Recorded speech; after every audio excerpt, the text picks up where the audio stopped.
Welcome back to ESBR Boxing's YouTube channel. Delighted, as always, to be joined by ESBR's Paul Kelly and Punch Out Boxing's Ra Hokum. This is the big fight breakdown for the big British heavyweight title fight taking place on October the 12th, of course, on the undercard of Artur Beterbiev versus Dimitri Bivol in Saudi Arabia. Gents, good to be joined by you. Another fantastic fight we're previewing on a kind of obviously one of these stacked Riyadh season undercards.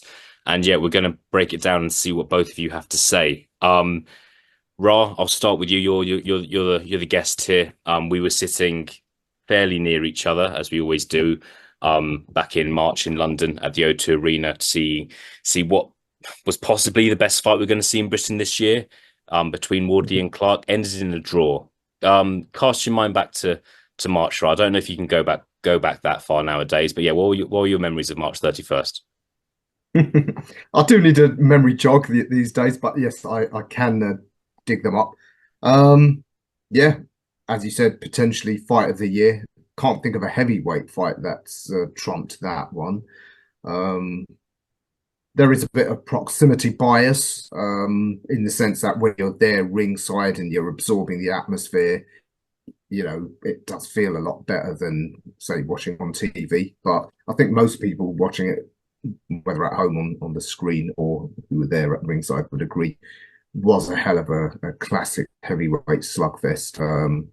Yeah, absolutely terrific fight. Me personally didn't have a problem with the scorecards.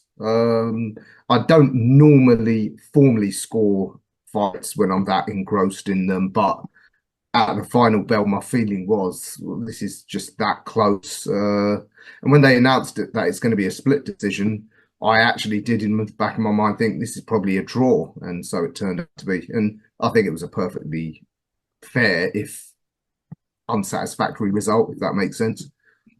Yeah. Look, I think I was there as well, and I don't really think there was anyone saying it was a travesty, it was a draw. I would add to your point, in my opinion, I think there were more people saying that if they had to pick a winner, I think there were more people saying Frazer Clarke won than Fabio Wardley.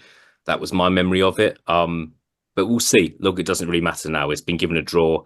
Thankfully, we got a rematch. Sometimes in boxing, you get draws, or you have one fight and fighter A wins, then fighter B wins the second fight, and then there's no trilogy.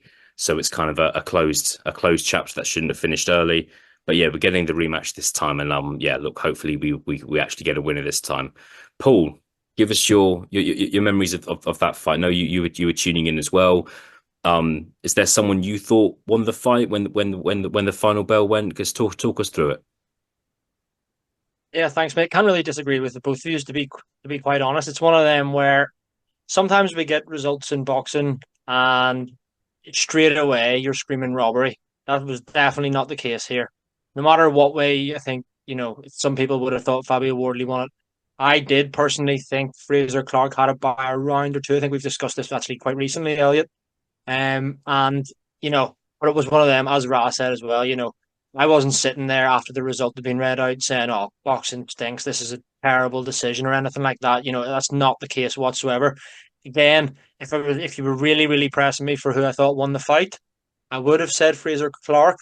But then to caveat that, you're thinking, he was probably kicking himself as well with the point deduction, obviously for the low blow. So, if he's probably sitting thinking to himself, if that hadn't have happened, and I think actually looking at each individual scorecard, he would have won the fight. Um, had he not thrown that low blow, which he was also deducted a point against Dave Allen, if you remember. So something maybe to bear in mind as well for this fight going forward. But yeah, he was also knocked down. So then Fabio Wardley probably sitting making a case being like, I knocked him down. I landed the heavier shots. I should have won the fight. So it's one of them where, I mean, you're not calling robbery whatsoever. It's not like some results we have seen in boxing over the years. But yeah, it come to my head, mate. I was definitely ever so slightly edging Frazer Clarke. Yeah, no, look, fair enough, fair enough. It'd be interesting to see kind of when it comes down to it, who the favorite is, who people are going for in their prediction videos, what people are saying on Twitter, that sort of thing. But here we are. Who's gonna, when it's all said and done, gents? Who's going to have achieved more in their career? You've got Fabio Wardley, still only 29, which is still young for a heavyweight. He obviously didn't have the kind of had a very different amateur background to Frazer Clarke. which has been well documented now. Some would say he's kind of maybe overachieved in his career, considering what the expectations were at the start of his career. Both still undefeated, but I want to know, I want to know who you think's going to achieve more. Frazer Clarke, that bit older, has still only had 9 fights, 8 wins. What's going to happen over the next kind of say 6, 7, 8 years in their respective careers? Paul, I'll go back to you. Yeah, I mean, I think the thing that you've mentioned there, the biggest thing for me is the whole age thing. You're saying who will achieve more in the career. I think it really depends because Frazer Clarke will retire probably before Fabio Wardley because he's a bit older and all of that. He's what, 5 years older or so. So you'd imagine that the rest of his pro career will be shorter than Fabio Wardley. So he might have to fast track a little bit, as we've seen, fighting the British champion, Fabio Wardley in just his ninth fight or whatever it was, being slightly fast tracked. But then again, you can caveat that by saying he had an extensive amateur career. He doesn't need to go through the motions as a pro. You can throw him straight in there, like we've seen with a few other, classy amateurs in the past. So I think that to me, the answer to that is probably more likely. I would probably edge towards Fabio Wardley, just because I think by the time both are calling it a day, it'll be a bit further down the line for Fabio Wardley. There, might not be any of the top three, so to speak. Whereas Frazer Clarke, he's kind of the same age as those guys as well. Frazer Clarke and Anthony Joshua, for example, roughly the same age. Yet, look at the disparity in the two of them and what have achieved in their respective professional careers. Anyway, so I'm going to go say that I think Fabio Wardley could achieve more in their career, but that's again because he's younger and he's got I think a few more years over Frazer Clarke in the pro ranks.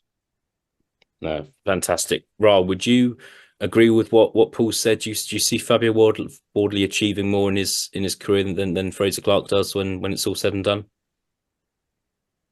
Yeah, absolutely. Obviously, the age factor is a significant one. I also think, though, that the base level of talent, though, I think is higher with Fabio. He's the better athlete, considerably, more of the puncher. And I just think the way Frazer's moved, given that very long, probably overlong amateur career that seems to be a modern trend, I think he's almost probably at his ceiling already in terms of his ability, his boxing ability.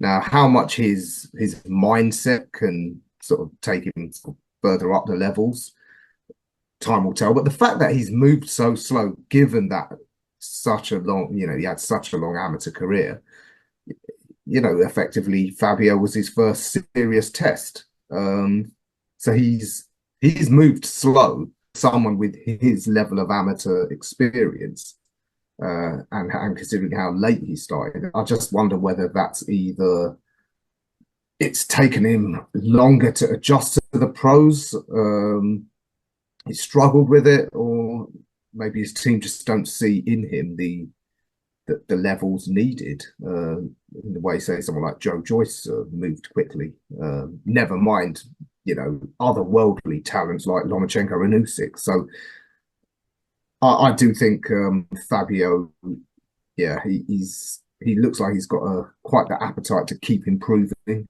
I think he will keep adding strings to his bow, and again with his higher natural talent level, I think he will be probably achieve quite a bit more. It maybe not even necessarily in terms of titles, because I think once you get past this level, really you've just got the European title, which most people don't bother with, and then it's the world titles. Now, I think it'd be a tall order for either of them to pick one of those up, but I think he will be in the bigger fights for longer and pick up the better wins. So even if they don't result in world title wins.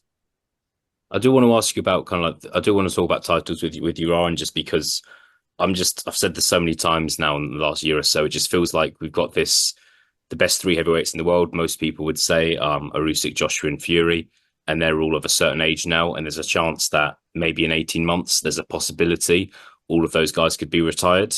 where they've all fought each other or not. And I just think, do you see Fabio Wardley as, say, one of the top kind of 6 or 7 contenders who could win a world title, could then be a top 5 heavyweight, say? Do you see him being one of those top guys? Obviously, in 18 months' time, you're going to have the likes of Martin McCauley, Daniel Dubois, Joseph Parker, Ajit Caballel. Leave up to you to say how kind of good you think some of those guys are. But do you see possibly Fabio Wardley being in that mix or not?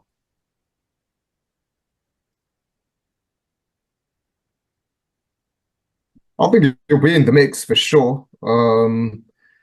Again, if you were to hold a gun to my head, I'd say probably won't win a world title. I think his career might be similar to, say, someone like a Dillian White. Ironically, he's also his manager. In that, I think for the next couple of years, I think he will be in the top contender mix, be in some big fights, be in some exciting fights. But when it comes to the actual world title shot, I think he will probably fall short at that point.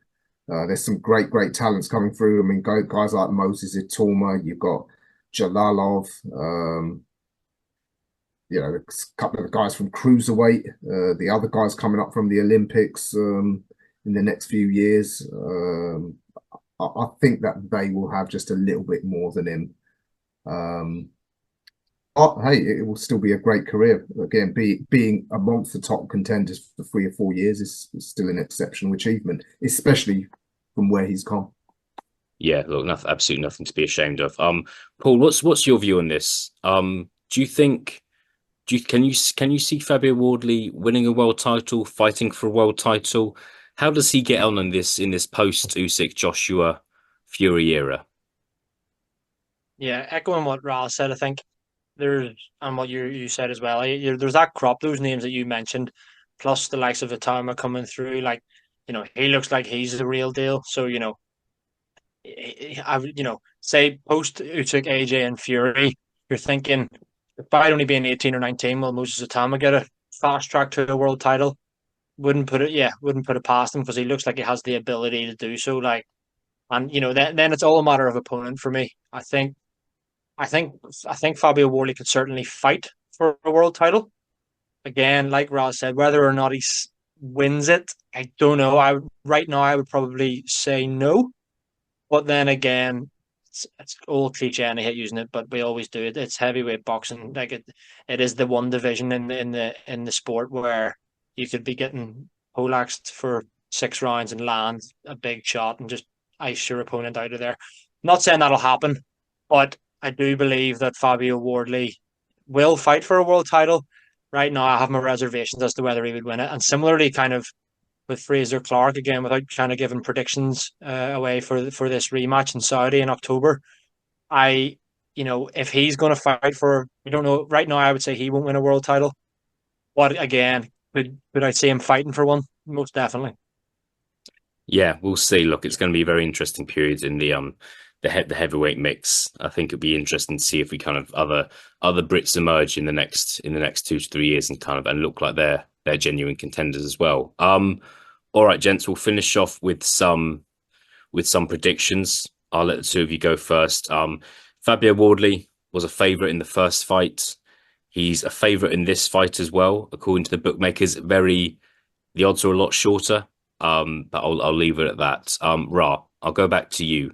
What is your prediction for Fabio Wardley versus Frazer Clarke 2? I think Clarke will look at how he controlled large swathes of that fight and continue in the same vein. This time, make sure he doesn't make the couple of mistakes that probably cost him it on the scorecards.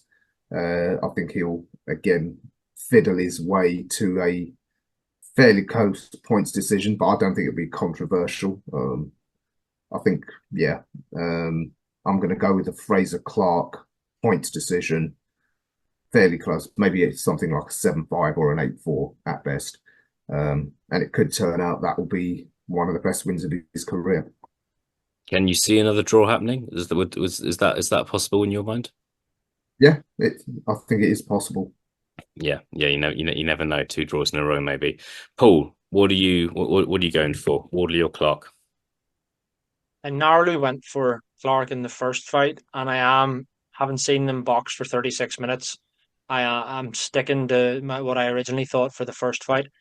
Again, like Raz said, I don't think you can throw these men in with each other 10 times. I don't think there will be a conclusive winner almost every time. Both men will win rounds, I think. But yeah, I don't see Frazer Clarke stopping Fabio Wardley unless it was something like a cut, like remember the cut from the last fight, unless it was something like that and it was a real bad cut and the fight had to be stopped. I don't see Frazer Clarke, knocking Fabio Wardley out, but I also don't see Fabio Wardley knocking Frazer Clarke out. I'm going to go with Big Frazer.